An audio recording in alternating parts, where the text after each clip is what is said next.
Bonjour et bienvenue pour ce premier journal des biotech de 2026 et j'ai le plaisir de recevoir pour l'entretien Hervé Affagard, cofondateur et directeur général de MaaT Pharma. Bonjour Hervé. Bonjour Laurent. Bon, je le redis à chaque fois, mais c'est pas grave, je vais le redire encore une fois. MaaT Pharma, biotech lyonnaise, fondée en 2014, cotée depuis novembre 2021, pionnière dans le développement de médicaments à base de microbiote. Et on va forcément commencer par l'actif stratégique de MaaT Pharma, MaaT13, parce que c'est une année importante. Alors, il s'appelle Xerviteg maintenant de son nom commercial, Hervé. On a eu quoi? On a eu les résultats de l'étude pivotale de phase 3 ARES, c'était au congrès annuel de l'ASH 2025. Là, aujourd'hui, je suis investisseur individuel dans MaaT. Quels sont les jalons importants de cette année 2026 pour MaaT13? Alors, concernant Xerviteg, qui est effectivement la première pierre de l'édifice, c'est une année charnière. Nous avons déposé le dossier d'AMM en juin 2025. Oui. Ça veut dire qu'on est déjà bien avancé. Donc, avant l'été, on aura un avis de ce qu'on appelle le CHMP, qui peut aboutir à une AMM si l'avis est positif. Donc, oui, c'est en tant qu'investisseur individuel, c'est bien regarder ce qui va se passer dans les semaines et les mois qui viennent, parce qu'on va avoir un événement très important qui est l'AMM, et ce serait la première AMM pour une microbiothérapie. C'est la classe de thérapeutique que nous développons en Europe, et la première microbiothérapie au monde en oncologie. Donc, en fait, c'est un événement qui est attendu par tout le monde, puisqu'on est en train d'inaugurer un chemin qui, on l'espère, permettra aussi d'enchaîner sur le reste. Et donc, au-delà de cette indication en maladie du greffon contre l'autre, c'est déjà énorme, obtenir une AMM. Le marché, c'est à peu près 250 millions, c'est une petite indication. Les autres marchés sont... 250 millions mondial ou en Europe? États-Unis. Europe-États-Unis. Europe-États-Unis. On a déjà un partenaire commercial. Les capacités de manufacturing sont prêtes. Justement, c'est la question que j'allais vous poser. Est-ce que là, oui, il y a de quoi, si la MM tombe et qu'elle est positive à l'été, il y a moyen tout de suite de commercialiser le traitement? Oui, tout à fait. Et je dirais, les lots sont déjà dans les frigos, puisque c'est un produit qui se conserve en frigo. Et puis, je rappelle aussi qu'on a un programme de ce qu'on appelle accès compassionnel.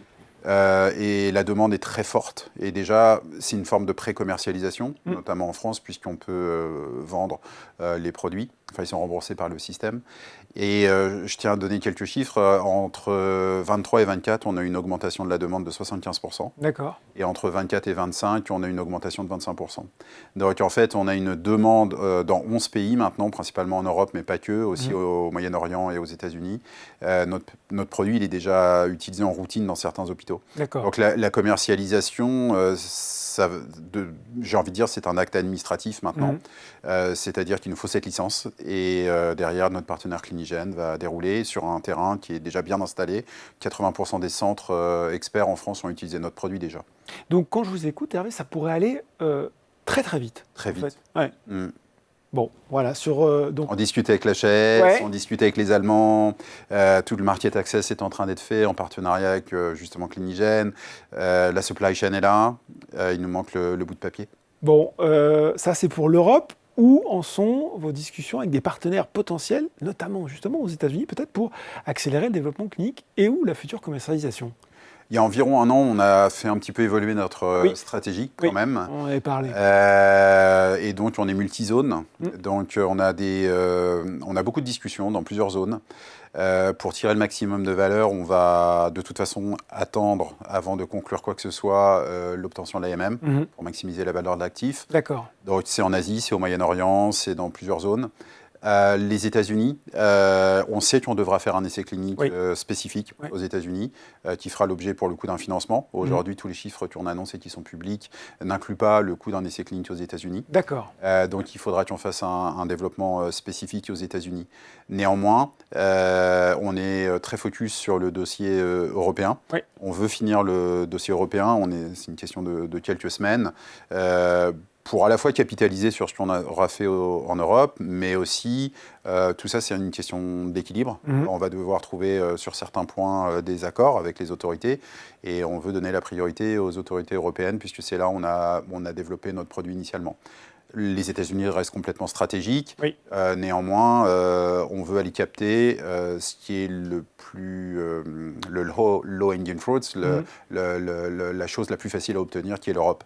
Donc aujourd'hui, un peu de patience, en ce sens où dans quelques mois on sera fixé. Et donc, on réouvrira sur la partie US à ce moment-là. Bon, eh ben, il faudra revenir nous en parler. Mais avant ça, on va s'intéresser à l'autre actif, MAT33. Là aussi, quel développement attendre cette année ? Alors, MAT33, oui, c'est bien que je puisse en parler parce qu'on a aussi fait un peu évoluer notre politique de communication sur ce sujet-là. On a beaucoup de ce qu'on appelle des DSMB, des comités de sécurité indépendants. On ne communique plus dessus parce qu'en fait, ils ont été tous positifs. On en est déjà au 6e. D'accord. Donc, on ne fait plus des press releases à chaque fois qu'il y en a un parce que ça fait beaucoup. Néanmoins, on en a eu encore un positif la semaine dernière. Donc, le signal sur cette étude, qui est la plus grande étude en microbiothérapie au monde. Phébus, c'est ça, hein ? Oui, Phébus. 400 patients quasiment. On rappelle dans l'indication ? Alors oui, c'est diminuer, améliorer la survie des patients qui reçoivent une transplantation de cellules souches, donc typiquement un patient leucémique. Et donc c'est un très gros essai, il avance bien, les signaux de safety sont positifs. On va bientôt aussi aboutir en termes de recrutement, donc il y a encore un petit peu de temps. On fournira aussi des guidelines en cours d'année sur la date exacte de fin. D'accord. C'est un essai qui est pivotal aussi. Ouais. Et donc, il faut le voir comme une extension. Ça pourrait être, par exemple, une extension de ligne par rapport au premier produit MAT13. Donc ça, c'est pour ça que cette première MM est très importante. Attendez, il va falloir revenir m'expliquer ça. Extension de ligne, qu'est-ce que ça veut dire concrètement ? Ce que ça veut dire, c'est que MAT13 et MAT33 partagent la même drug substance. Et la présentation n'est pas la même. L'un est pour administration rectale, l'autre est pour administration orale. Vous avez la vancomycine, par exemple, elle peut être en intraveineuse, elle peut être en orale. Très clair. Mais c'est la même substance. Et donc, les AMM, on ne repart pas de zéro. De zéro, c'est ça. Le boulot fait, pardon de le dire trivialement, mais le boulot fait pour MAT13, c'est autant de boulot fait pour MAT33. Est en grande partie récupérable. D'accord. Et donc, ça va accélérer ensuite, une fois que c'est terminé, ça va accélérer le process d'enregistrement. Donc, ça peut aussi aller vite sur un marché qui est 2,5 fois plus gros à peu près que la GVHD. Donc, on parlait tout à l'heure de 250 millions. Si on rajoute à ça MAT33, on est autour de 700 millions. Là, rappelez-nous, résultats attendus potentiellement sur MAT33 ? Aujourd'hui, on annonce des résultats fin 27, fin des recrutements en 26. On suit les patients pendant 1 an, fin 27. Gros essai. Aujourd'hui, c'est ça. Bon. Autre chose sur MAT33, et c'est l'actu la plus récente de matin. Vous avez annoncé la randomisation du premier patient dans l'essai de phase 2. Ça, c'est ImmunoLife, programme exploratoire qui évalue si la restauration du microbiome par MAT33 peut améliorer le contrôle de la maladie chez des patients atteints de cancer du poumon résistant aux immunothérapies. Ouais, c'est long à dire. Hein. Qu'est-ce que vous attendez de cette indication ? C'est une vraie option stratégique pour MaaT Pharma ? À long terme. Ouais, peut-être pour simplifier, on a un cancer du poumon. Là, dans ce cas-là, on va recevoir des traitements, on va résister à la première ligne de traitement, on va passer sur une deuxième ligne, qui est en l'occurrence là une immunothérapie, avec un produit de Regeneron qui s'appelle Cemiplimab. Ces patients, on va essayer d'améliorer l'efficacité de cette immunothérapie grâce à la modulation du microbiote. Donc c'est de ça qu'on parle. Est-ce que c'est une option stratégique à moyen terme? Oui. Moyen terme. Oui, à moyen terme. Parce qu'en fait, on a 2 essais de ce type-là. Je tiens à dire aussi que ce ne sont pas des essais qui sont financés par MaaT Pharma. Je dis ce sont parce qu'on en a un aussi en mélanome, un peu dans le même esprit, amélioration des immunothérapies, mais qui est terminé. On va publier dans quelques semaines, mois, les résultats également de celui-ci. D'accord. Et néanmoins, ces programmes qui sont l'un financés par la PHP, le premier en mélanome, et le deuxième, l'Institut Gustave Roussy en poumon, ce sont bien des collaborations. Ce sont eux les sponsors, mais nous, ça nous aide à instruire notre process de développement. Et notre idée, ce n'est pas d'y aller avec MaaT13 et MaaT33, c'est d'y aller avec un autre produit encore qui s'appelle MaaT34. Et justement, vous me tendez la perche, MaaT34, qu'est-ce qu'il a de différent par rapport à ce que j'appellerais cette première génération d'actifs avec MaaT13 et MaaT33 ? Non, c'est bien ça. En fait, on a MaaT13 et MaaT33. On peut considérer que ce sont des produits de première génération qui sont très bien adaptés pour le contexte de ce qu'on appelle l'oncohématologie, donc les cancers liquides, les cancers du sang, parce que ces patients ont une altération de leur microbiote qui est sur une échelle de 9 à 9 sur une échelle de Richter. Les patients en immunothérapie, c'est une autre histoire. Et leur altération, ils n'ont pas leur microbiote intestinal complètement détruit. Donc là, on va changer le microbiote, mais cette fois-ci d'une façon ad hoc. Et on utilise des outils d'intelligence artificielle, etc., pour définir le microbiote qui va correspondre à la pathologie. Et donc, les 2 premiers essais, Immunolife et Picasso, nous servent à alimenter notre data engine. Oui, votre base de données. Notre base de données et tous les algorithmes qu'on développe pour justement affiner le produit MAT34, pour lequel on espère rentrer aussi en clinique dans pas trop longtemps. Mais comme ça fait beaucoup de choses, on va se concentrer sur l'AMM. Et après, par contre, le potentiel, il est énorme, parce que l'objectif, c'est de primer le système immunitaire grâce à nos produits. Et là, le champ du possible est énorme. Vous m'expliquiez avant l'entretien, en tout cas avant qu'on rentre dans le studio, à la fois que c'était un actif assez différent dans la façon dont il était fabriqué. Et je reviens sur cette notion de moyen terme. Ça, on est à quelle échéance dans l'histoire de MaaT Pharma? C'est 5, 6, 7 ans? Non, pas tant, parce que le premier produit, la première génération de produits, telle que vous l'avez appelé, il faut bien avoir en tête qu'on est tellement pionniers qu'on a dû assumer beaucoup de choses nous-mêmes. Donc en fait, le monde de maths va basculer après l'AMM et on va pouvoir se libérer, capitaliser sur la plateforme et on va aussi, cette fois-ci, avoir un modèle de partenariat plus fort. D'accord. Donc nous, notre objectif, ça sera de faire une phase 1 pour montrer qu'on a un signal de safety, un signal de biologie. Mais à partir de là, on va aller travailler avec les quelques-uns que j'ai déjà cités. En oncohématologie, c'est Regeneron, Pfizer ou d'autres. En immuno-oncologie, évidemment, c'est les Merck, BMS, etc. Mais là, on va essayer d'accélérer via des partenariats parce que cette plateforme est beaucoup plus scalable que la première. Justement, on parlait de la position de MaaT Pharma, vous l'avez dit, pionnier dans beaucoup de domaines.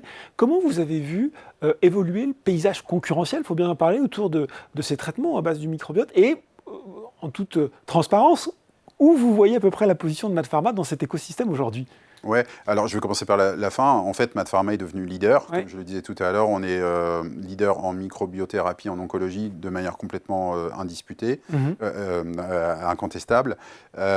Aujourd'hui, la seule société la plus avancée à part nous, c'est une société qui est aux États-Unis, qui est en phase 3 également en maladies infectieuses, donc un autre domaine. Il y a 2 sociétés commerciales aux États-Unis, donc elles sont aussi très en avance. Derrière ça, ça a été un peu difficile pour l'industrie du microbiote. Ce qui s'est passé, c'est qu'il y a eu pas mal d'échecs aux États-Unis, beaucoup d'échecs aux États-Unis, avec un sentiment un peu, avec un changement de mode des investisseurs. Autant le microbiote a été très très hype jusqu'aux années 2020-2021, mais à l'issue des premiers échecs, ça a été beaucoup plus compliqué. Donc nous, aujourd'hui, on se retrouve dans une situation où à la fois on fait le marché, on convainc grâce à nos data, et en tout cas en Europe, on est vraiment les leaders. Et donc, on sort d'une période difficile.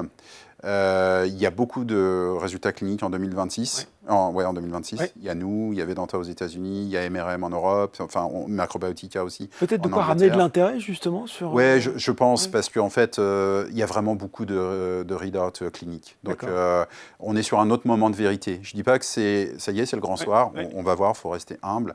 Mais on est sur un autre moment de vérité. Et honnêtement, les générations de produits là, qui vont générer des résultats ont été designées de manière beaucoup plus spécifique et beaucoup moins sur le hype et beaucoup plus sur la science. Sur les fondamentaux. Donc, moi, j'ai confiance qu'au moins la moitié des programmes vont sortir positivement.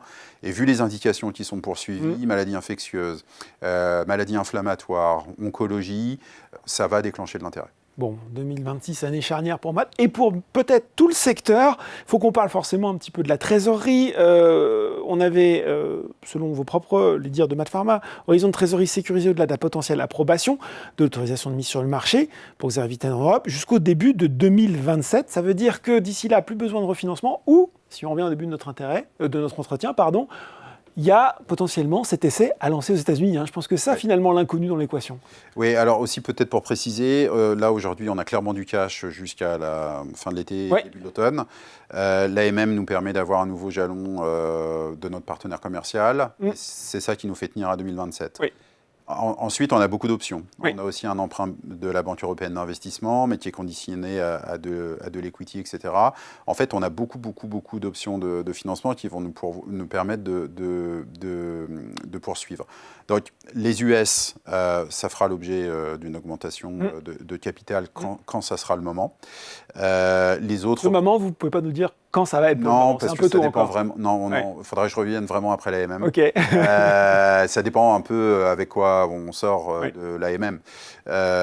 Donc, je reviendrai à ce moment-là et puis j'aurai beaucoup plus de clarté. Je ne vous cache pas qu'on est en discussion active et qu'on y travaille très dur et qu'on est en train de préparer les plans. Néanmoins, je peux pas discloser ce qui est encore un peu tôt. Ouais, bien sûr. Un petit peu tôt. Ouais. Mais on sait ce qu'on a à faire, par contre, ça, je peux le dire. Donc, voilà. Et puis ensuite, il y a peut-être des programmes, des expansions aussi qui vont être faites. Mais là, on n'a pas forcément besoin de faire appel au marché parce que, comme je le disais tout à l'heure, on a quand même beaucoup de potentialités qui s'offrent à nous. Alors, on a un effet levier avec la Banque européenne, quasiment de 1 pour 1, un euro d'equity, 1 euro de la BEI.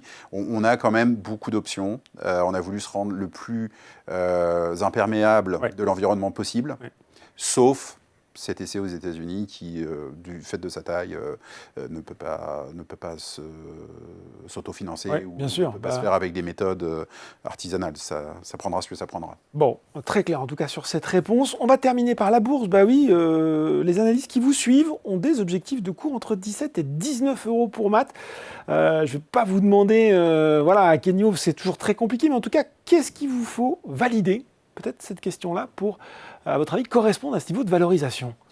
Donc aujourd'hui, si on regarde le cours de bourse, ce que projettent les analystes, c'est un triplement. Oui, exactement. À peu près. Et je pense que l'avènement de Matt13 en Europe, ça va représenter à peu près 80% de l'atteinte de l'objectif.